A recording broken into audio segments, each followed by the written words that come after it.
आज का विषय है राम अनुकरणीय हैं, कृष्ण चिंतनीय हैं, परंतु दोनों वंदनीय हैं। सबसे पहले आप सभी को रामनवमी की बहुत बहुत शुभकामनाएं। राम जी की कृपा हम सब पर ऐसे ही बरसती रहे। और आज की रामनवमी इसलिए भी महत्वपूर्ण है कि भारत में जो रामलला का मंदिर बना, उस मंदिर में पहली बार रामलला के प्रतिष्ठित होने के बाद, प्राण प्रतिष्ठा के बाद पहली रामनवमी का अवसर वहां पर मनाया गया, बड़े ही उत्साह के साथ, बड़े ही उल्लास के साथ और बड़ी ही उमंग के साथ। न केवल उस मंदिर में मनाया गया, परंतु टेक्नोलॉजी के माध्यम से पूरे विश्व ने उस कार्यक्रम को देखा और उसका आनंद लिया। आज समय थोड़ा बचा है, मैं सिर्फ एक हिस्सा आज के विषय का पूर्ण करूंगा कि राम अनुकरणीय है, कृष्ण चिंतनीय हम फिर कभी कर लेंगे, या बीच बीच में मैं थोड़ा सा उसका आइडिया देने का प्रयास करूंगा। राम का जीवन हम सब के लिए अनुकरणीय है, क्योंकि राम के जीवन मर्यादा से भरा है। इसलिए हमने उन्हें मर्यादा पुरुषोत्तम यानी पुरुषों में उत्तम कहा। और राम का जो गायत्री मंत्र है वो ओम दशरथाय विद्यामहे सीता वल्लभाय धीमहि तन्नो राम प्रचोदयात्। राम का जीवन पूर्ण रूप से सकारात्मकता से भरा है। जैसे कृष्ण पूरी नेगेटिविटी से हमें पॉजिटिविटी में ले जाते हैं, ऐसे ही राम अपने जीवन में कहीं भी नकारात्मकता का प्रभाव दिखाई नहीं देने देते और पूर्ण जीवन उनका सकारात्मकता से भरा है।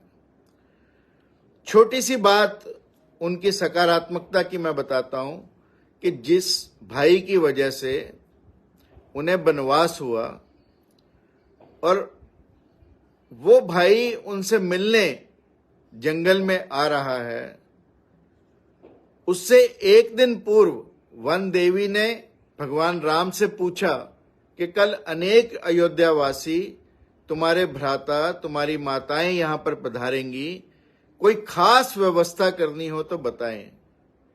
राम जी ने कहा कि जब मैं अयोध्या से यहां तक आया तो रास्ते में कांटे बहुत थे, तुम उन कांटों को सफाई करवा देना।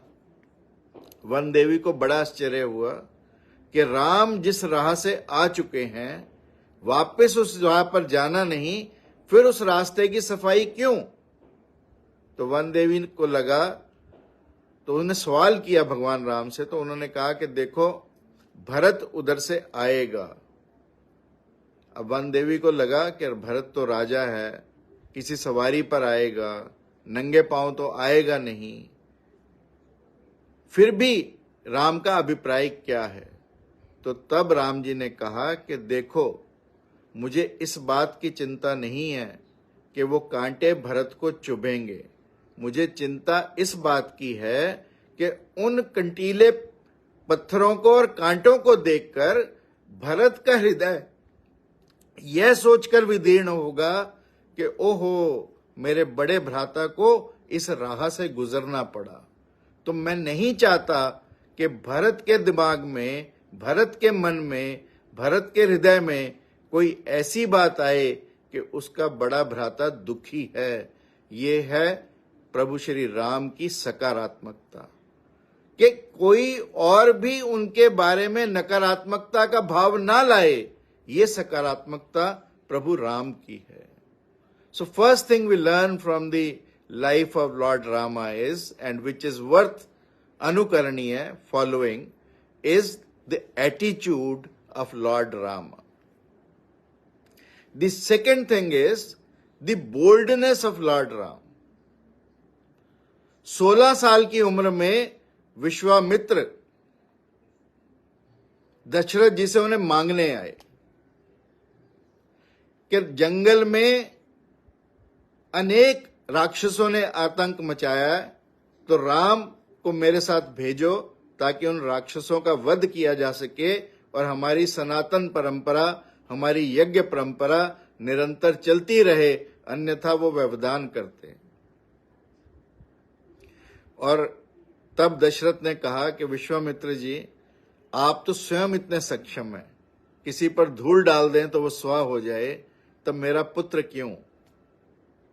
तो तब विश्वामित्र ने कहा कि मैं प्रण ले चुका हूं कि मुझे क्रोध ना आए, मैं हिंसा ना करूं, और तुम्हारा पुत्र क्योंकि पुरुषों में उत्तम है, इसलिए मैं चाहता हूं कि वो मेरे साथ चले।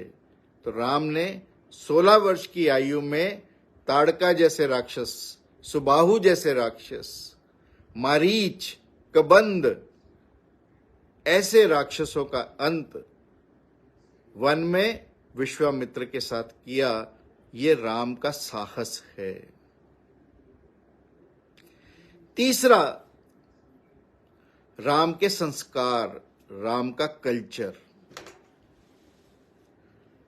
राम को गंगा पार करनी है, कह सकते थे केवट को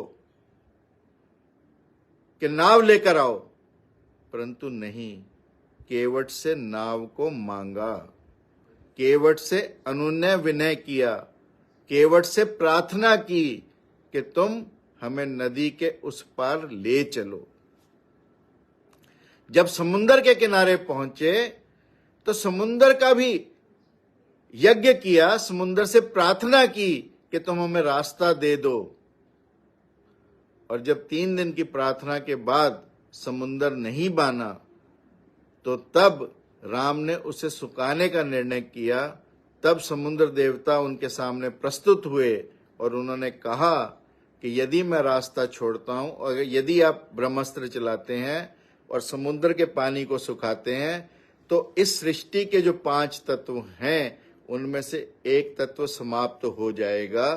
आप जो भी पत्थर डालेंगे, आप एक सेतु का निर्माण करें, उसमें मैं सहायक बनूंगा, परंतु अटैक से पहले एक प्रार्थना। और जो ब्रह्मास्त्र चढ़ा लिया था अपने उस पर, वो समुद्र की बजाय किसी पर्वत पर चलाया। ये राम के संस्कार हैं कि अपने से छोटे से भी जिस पर उनका रोब चल सकता है, जिन पर उनका ऑर्डर चल सकता है, उन व्यक्तियों को भी उन्होंने प्रार्थना की। ये राम के संस्कार हैं, ये राम का कल्चर है। और फिर राम की डिटर्मिनेशन, चौथी बात डी, डिटर्मिनेशन, कि कितने सुदृढ़ हैं अपने निर्णय में। पिता ने कहा 14 वर्ष का वनवास, तुरंत चले, और जब सब लोग वापस बुलाने आए, माताएं भी आई, परंतु अपने पिता को दिए वचन को नहीं बदला। ये राम की सुदृढ़ता को दिखलाता है। और ईगो, राम अहंकार के हमेशा खिलाफत में रहे, अगेंस्ट रहे, और जब कभी भी किसी के अंदर ईगो आने का उन्हें लगा कि ईगो आ रही है, तो उस ईगो को, उस अहंकार को तोड़ने का काम भी प्रभु राम ने किया। लंका पर चढ़ाई से पहले शिव की पूजा करनी थी, शिवलिंग चाहिए था। हनुमान को भेजा काशी से लाने के लिए। समय बीतता जा रहा था, रास्ते में कालनेमी जैसे राक्षस थे, परंतु जब समय बीत रहा था, मुहूर्त बीत रहा था, तो बालू का शिवलिंग लगाकर पूजन कर दिया। और जब हनुमान जी शिवलिंग लेकर पहुंचे काशी से, तो बहुत क्रोधित हुए, बहुत व्यथित हुए, और उन्होंने कहा मेरे को इतनी दूर भेजा और यहां पर तुमने पूजन भी कर लिया। तो तब राम को लगा कि हनुमान के अंदर मैं जागृत हुआ। हनुमान ने कहा, राम जी ने कहा कि देखो हनुमान, हमने तो बालू का शिवलिंग बनाया, आराम से तुम हटा दो, रेत का ही तो है, और जो शिवलिंग तुम लाए हो उसे स्थापित कर दो। हनुमान प्रसन्न हुए। एक बार उन्होंने पूंछ घुमाई, शिवलिंग को तोड़ने का प्रयास किया, हटाने का प्रयास किया, परंतु वो रेत का शिवलिंग तो नहीं हटा, टूटा, तो केवल हनुमान का अहंकार, टूटी तो हनुमान जी की पूंछ, और हनुमान जी के अहंकार को दूर करने का काम प्रभु श्री राम ने किया। न केवल अपने जीवन में अहंकार को आने दिया, परंतु जो अपने संगी साथी थे उनके अंदर भी अहंकार को पैदा होने नहीं दिया। ये राम का चरित्र है। अगली बात एफ, फोकस। हमें अपने जीवन में जो गोल हम निर्धारित करें उस पर अपनी सारी शक्तियों को केंद्रित करके, फोकस करके कार्य करें, ताकि हम अपने जीवन में सफल हो सकें। प्रभु राम ने, जब रावण ने सीता का अपहरण कर लिया, तो अपना केवल एक ही लक्ष्य रखा, सीता को ढूंढना, सीता का पता लगाना, और जब पता लग गया तो सीता को वहां से वापस लेकर आना। और उस लक्ष्य से राम अनेक बाधाओं के बावजूद भी हटे नहीं। That is called focus. And let me tell you another person in Ram Katha, जो राम कथा में एक बहुत, जिनकी मैं कथा को अक्सर सब लोगों के लिए बताता हूं, बिकॉज वो भी उस समय के वैद्य थे, and I am a doctor by profession, so I love the character of Sushen Vaidya. Sushen वैद्य रावण के राजवैद्य थे, श्रीलंका में राजवैद्य थे, और जब लक्ष्मण मूर्छित हुए तो मूर्छा का इलाज कौन करे? लंका का राजवैद्य। लाए कौन? हनुमान जी गए। परंतु वो आए क्यों? रावण के वहां पर है। परंतु हनुमान जी ने जब उनसे कहा कि लक्ष्मण मूर्छित हैं, तो वो तुरंत अपना कार्य करने के लिए, अपनी ड्यूटी पूर्ण करने के लिए चल पड़े। और जब आकर उन्होंने संजीवनी बूटी के बारे में बताया और हनुमान जी संजीवनी बूटी लेकर आए और लक्ष्मण जी की मूर्छा दूर हुई, तो तब सुषेण वैद्य से पूछा गया कि तुम रावण जैसे राक्षस की लंका में हो और तुम दुश्मन का इलाज करने जा रहे हो, क्या तुम्हें अपनी जान का डर नहीं लगा? तो सुषेण वैद्य ने कहा कि रावण के यहां तो केवल और केवल जान का डर था, और यदि मैं अपने मरीज को देखने नहीं आता जिसके लिए मुझे बुलाया गया, तो मेरा ईमान जाने का डर था। जान तो एक बार जानी ही है, परंतु यदि ईमान चला गया तो सब कुछ चला गया। That is the focus on the patient welfare shown by Sushen Vaid, the doctor of those times. So that is what we can learn from Ramayana, that we need to focus. We need to focus all our energies. We need to put all our might once we set a goal in our life, and that is so very important. Then G stands for generosity.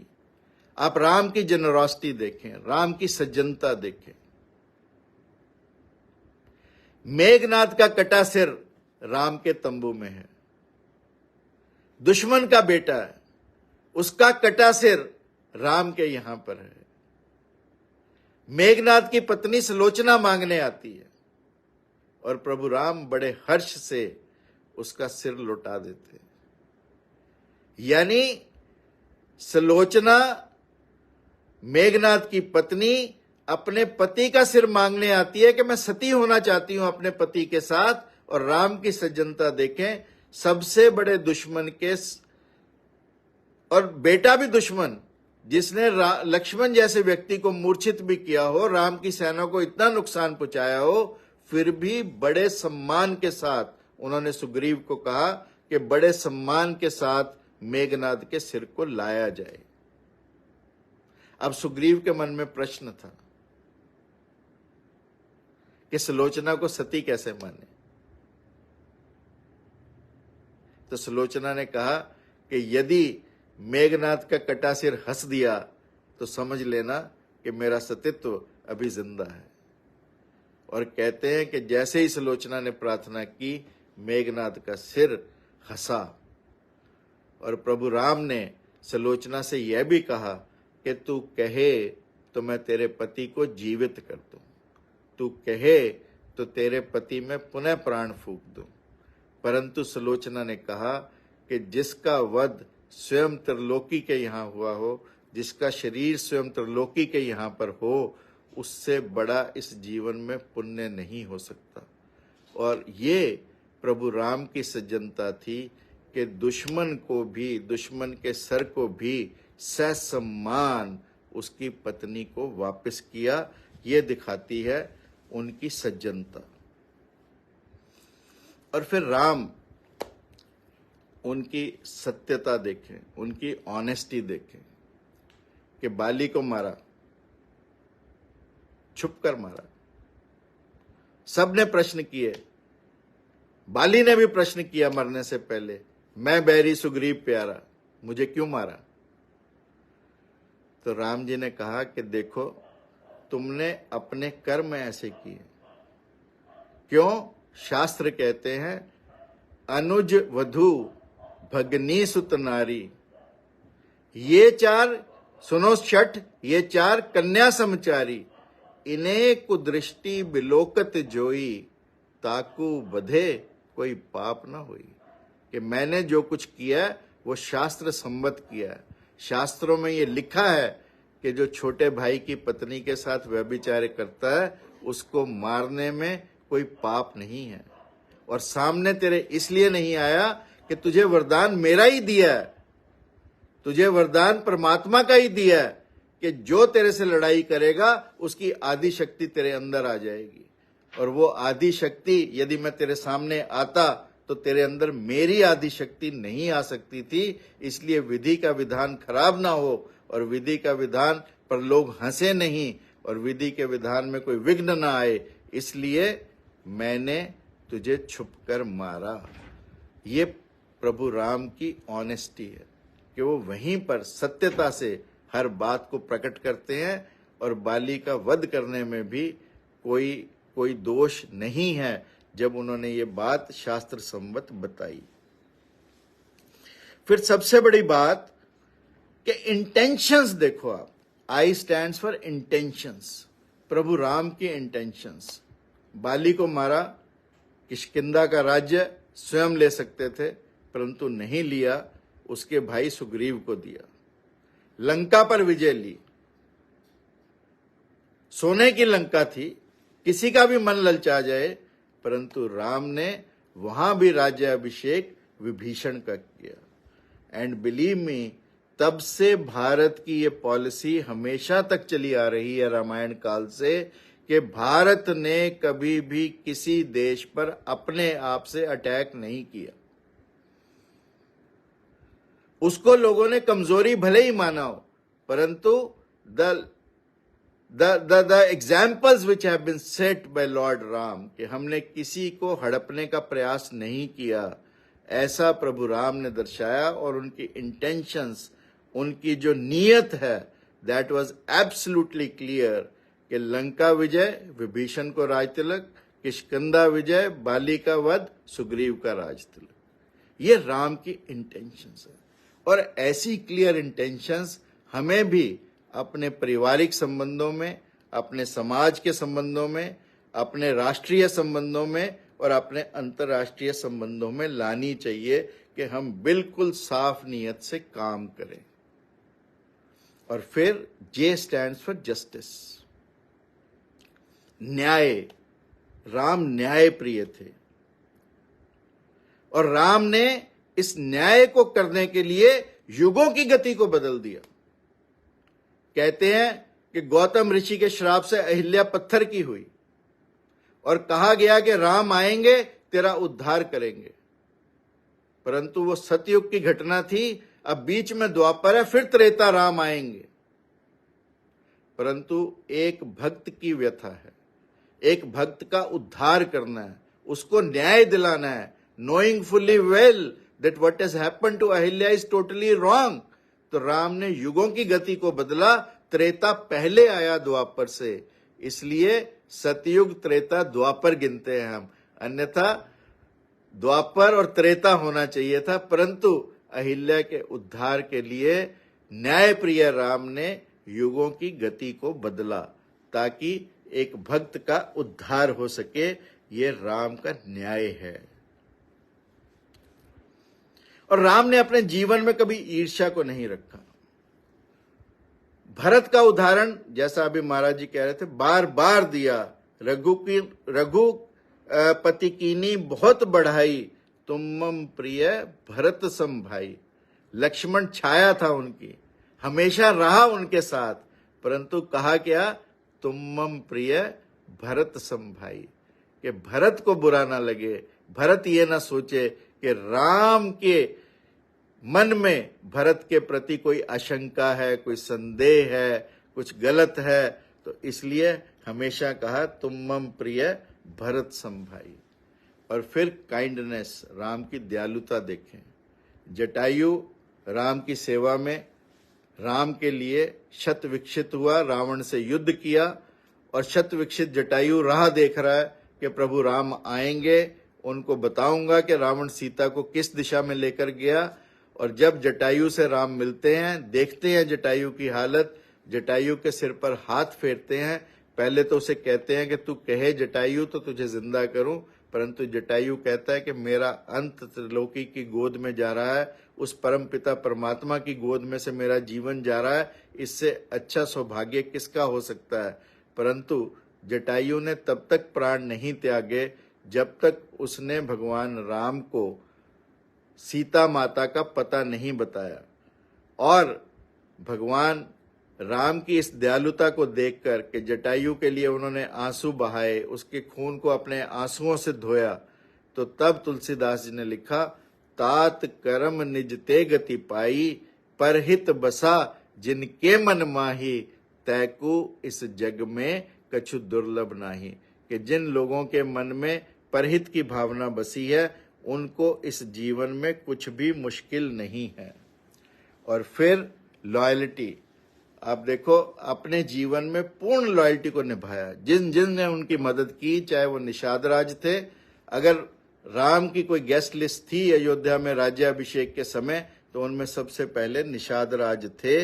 ये उन्होंने अपने जीवन में इसको निभाया। और भक्तों के लिए जैसे मैंने कहा, उनकी लॉयल्टी, कि तुलसीदास जी ने रामचरितमानस की रचना की, तुलसीदास जी वृंदावन गए, भगवान कृष्ण के स्वरूप को देखा तो मंदिर के बाहर बैठ गए और कहा, क्या कहूं छवि आपकी, भले बने हो नाथ, तुलसी मस्तक तब झुके जब धनुष बाण हो साथ। तो तभी भगवान ने अपने रूप को भक्त के लिए बदला। ये प्रभु की भी निष्ठा अपने भक्त के लिए, भक्त की निष्ठा तो होती है। तो तब लिखा, कित मुरली कित चंद्रिका, कित मुरली कित चंद्रिका, कित गोपिन का साथ, अपने भक्त के कारणे कृष्ण भय रघुनाथ। यानी ये भगवान की खूबी है कि उन्होंने अपने भक्त के प्रति भी अपनी निष्ठा को कायम किया। ये हम ना सोचें कि हमारी निष्ठा प्रभु के लिए, परंतु प्रभु भी एक निष्ठा का भाव हमारे प्रति, अपने कर्तव्य का भाव हमारे प्रति रखते हैं। इस बात को हमें समझना होगा। और आज की मैनेजमेंट में आप देखें कितने बड़े lessons we can take from him. Tulsidas ji ने लिखा, मणि माणक महंगे किए, सहजे तृण जल नाज, के तृण यानी घास, यानी सब्जियां, यानी शाक, पानी, आज तो पानी पर भी टैक्स है, सस्ते तृण जल नाज, अनाज, सब ये सस्ते थे। तुलसी सोई जानिए राम गरीब निवास, कि गरीबों के कितने राम भला चाहने वाले थे, कि उनके राम राज्य में ये सब कुछ था कि मणि माणिक, जेम्स पर टैक्स, स्टोन्स पर टैक्स, गोल्ड पर टैक्स, मर्सिडीज पर टैक्स, ये सब चीजों पर टैक्स है, परंतु जो आम व्यक्ति के रोजमर्रा के जीवन की चीजें हैं वो सस्ती हैं। ये राम राज्य था। और फिर उन्होंने एक उदाहरण दिया कि राज्य को कैसे टैक्स लेना चाहिए। उन्होंने लिखा, बरसत हर्षत लोग सब, करशत लखे न कोई। बरसत हर्षत लखे सब, करशत लखे न कोय, तुलसी प्रजा सुभागते भूप भानुसा होए। कि यदि प्रजा के सौभाग्य से जो राजा है वो भी सूर्य जैसा बन जाता है। यानी जैसे सूर्य पानी लेता है एक स्थान से और दूसरे स्थान पर बादल बनाकर उसकी बारिश कर देता है। लोगों को पता भी नहीं लगता कि यहां से पानी ले लिया और वहां पर बरसा दिया। ऐसा ही राजा को अपनी प्रजा के लिए करना चाहिए। और फिर सबसे बड़ी बात प्रभु राम की सांस्कृतिक राष्ट्रवादिता, जो राष्ट्रवाद जिसकी हम बात करते हैं, नेशनलिज्म हमारे अंदर होना चाहिए। ये प्रभु राम से अच्छा उदाहरण क्या हो सकता है। जब श्रीलंका जीत ली, वापस जाने की तैयारी कर ली, लक्ष्मण के मन में लालच आया। लक्ष्मण ने कहा कि हम इसको कुछ दिन क्यों नहीं रख लेते, तो तब उन्होंने कहा कि तेरी लंका कितने ही सोने की हो, पर जननी जन्म भूमिश्च स्वर्गादपि गारिसी, यानी जननी जो जन्म भूमि है वो स्वर्ग से भी बढ़कर है। चाहे तेरी कितनी ही अति स्वर्णमयी लंका हो, वो मेरे को लक्ष्मण रुचती नहीं है। अति स्वर्णमयी लंका ना लक्ष्मण मोह रोचते, जननी जन्म भूमिश्च स्वर्गादिपि गरेसी। फिर ओबीडियंस, जैसा महाराज जी ने कहा, प्रातः काल उठी रघुनाथा, मात पिता गुरु माथ नवाता। ये राम की ओबीडियंस है, ये राम की आज्ञाकारिता है। फिर राम का पोटेंशियल देखो। बस एक दो बातें और करके मैं अपनी बात को समाप्त करूंगा, सेशन काफी लंबा हो गया। राम अपने पोटेंशियल, जैसे जब युद्ध का समय है तो कहा गया कि रावण रथी विरथी रघुबीरा, देख विभीषण भयउ अधीरा, कि रावण रथ पर था, प्रभु राम के पांव में तो चप्पल तक भी ढंग की नहीं थी। तो ऐसा देखकर के रावण रथ पर है, प्रभु राम पैदल हैं, तो विभीषण अधीर हुआ। तो तब जो राम वर्णन करते हैं वो एक एक शब्द हमारे लिए अनुकरणीय है। राम लिखते हैं, तुलसीदास जी ने लिखा कि सौरभ गौरव जही रथ राखा, यानी जिस शौर्य सूरज धीरज जही रथ चाका, जिस रथ के चक्के में शौर्य है, जिस रथ के चक्कर में धीरज है, यानी दो पहिए जिसके शौर्य और धीरज के बने हैं, जिस रथ की पताका सत्यशील दृढ़ ध्वजा पताका, और जिस रथ की सत्य, शील मीन्स करेक्टर, ये सब उसकी पताकाएं हैं। बल विवेक दम परहित घोड़े, बल विवेक दम यानी अपनी इंद्रियों पर कंट्रोल, और परहित ये जिसके घोड़े हैं, क्षमा कृपा समता रजु जोड़े, और जिस रथ के क्षमा कृपा और समता जिसकी रस्सियां हैं, मैं ऐसे रथ पर सवार हूं। ये विभीषण को उन्होंने उत्तर दिया। और जिसके जीवन में ऐसा रथ हो, जिसके पहिए शौर्य और धीरज के हों, जिसके घोड़े और रस्सियां जैसा प्रभु राम ने वर्णन किया वैसी हों, तो निश्चित रूप से उसे किसी और भौतिक रथ की आवश्यकता नहीं है। ये गुण यदि हम अपने जीवन में डाल सकते हैं तो ये बहुत महत्वपूर्ण है। फिर सैक्रिफाइस, प्रभु राम ने जो अपने जीवन में सैक्रिफाइस दिए, चाहे वो विश्वामित्र के साथ जंगल में जाने का हो, चाहे पिता की आज्ञा पर वनवास लेने का हो, और चाहे सीता और लक्ष्मण जो सबसे प्रिय थे उनको छोड़ने का हो और प्रभु धाम जाने का हो, ये प्रभु राम ने अपने जीवन में सैक्रिफाइस किए।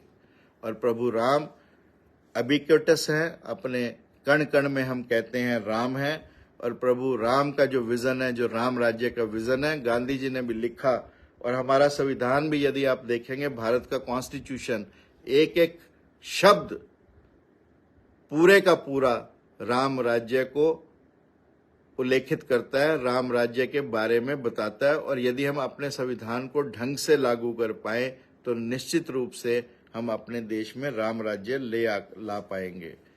और ऐसे राम राज्य की परिकल्पना आज भारत में की जा रही है, और मुझे पूरी आशा ही नहीं, विश्वास है कि भारत राम को अनुकरण करते हुए राम राज्य न केवल भारत में स्थापित करेगा, परंतु ऐसा राम राज्य जैसा गुरु जी ने कहा कि जिसमें समता का भाव हो, जिसमें निष्ठा का भाव हो, जिसमें कर्तव्य निष्ठा का भाव हो, जिसमें सकारात्मकता हो, जो साहसी हो, जिसमें संवेदना हो, जिसमें सुदृढ़ता हो, जो संस्कारों से पूरित हो, जो हमारे जियो गीता का गीत भी जिस बारे में ये कहता है कि भारत कैसा हो, वो भारत राम राज्य, यानी जैसा राम के समय में राज्य था। राम ने, ऐसा कहा जाता है, 11,000 वर्ष के लगभग राज किया था, और ऐसा राज्य जिसमें कोई दुखी नहीं था, जिसमें सब समान थे, जिसमें समरसता का भाव था, ऐसे राम राज्य की कल्पना आज हम रामनवमी के दिन करें। अपने मन में एक ऐसी कल्पना को बिठाएं ताकि हम भी न केवल अपने देश में सबसे पहले अपने अंदर उस राज्य को स्थापित कर सकें, अपने आप को उस रथ पर बिठा सकें जिसकी परिकल्पना प्रभु राम ने स्वयं की। 8 नवरात्रे जो हमें ऊर्जा को, हमारी ऊर्जा के ऊर्ध्वगमन का प्रतीक हैं, और अंत में रामनवमी जो राम यानी पूरे का पूरा फूल, पूरे का पूरा पुष्प हमारे जीवन में खिले और न केवल हम स्वयं उस सच्चिदानंद को प्राप्त कर पाए अपितु और सबको भी आनंदित कर सके। ऐसी रामनवमी हम सबके जीवन में बार बार आए। इन्हीं शब्दों के साथ अपनी वाणी को विराम देता हूं और आप सबके भीतर बैठे उस प्रभु राम को प्रणाम करता हूं। जय श्री कृष्णा, जय श्री राम, जय जय श्री राम। फिर से कहते हुए कि सिया राम मैं सब जग जानी, करूं प्रणाम जोड़े जुग पानी। बहुत बहुत धन्यवाद। Thank you.